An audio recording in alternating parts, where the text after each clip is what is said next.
welcome to session 2B, which is all about developing our flexibility. So we're going to take a stronger look into one, just make sure that we're implementing a wide range of communication skills.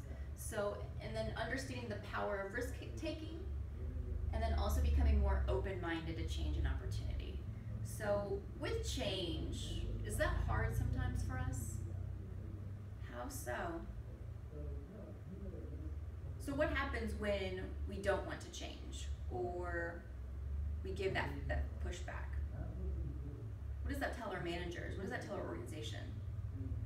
Right. So what happens when we are more open to change? And even though it may be uncomfortable or may be hard, what kind of things could happen? Right, exactly.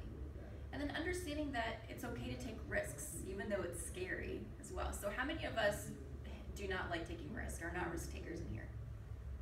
Why not? Do we ever look at other people around us who are flexible and who do, who are open to change? Do we have anybody that has people in their workplace like that?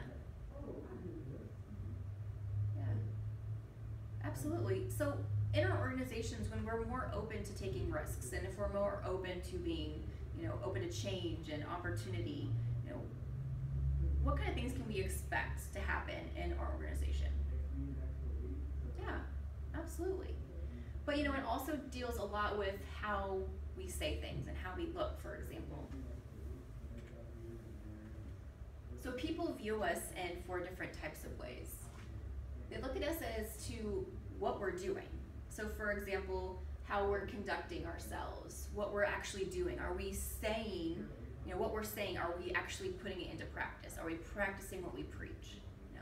So we have to make sure that we're setting a good example. We're being a role model. We're doing everything that we need to do to get others to be on board. And then they view us by what we say. So how, what are we saying?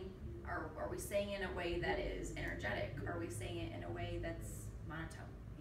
They have to believe in what we say. And then they're looking at how we say it as well. So for example, we talked a lot about persuasive communicators like, Abraham Lincoln and Martin Luther King and how they said their speeches, for example. What were some examples of that, right?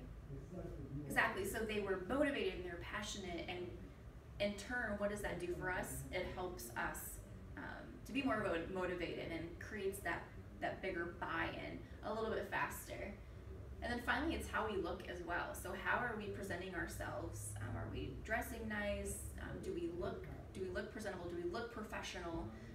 Because everything that we say, like how we do things, what we say, it all matters on how we look as well.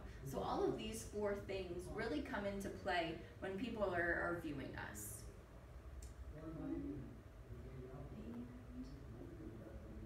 That's it.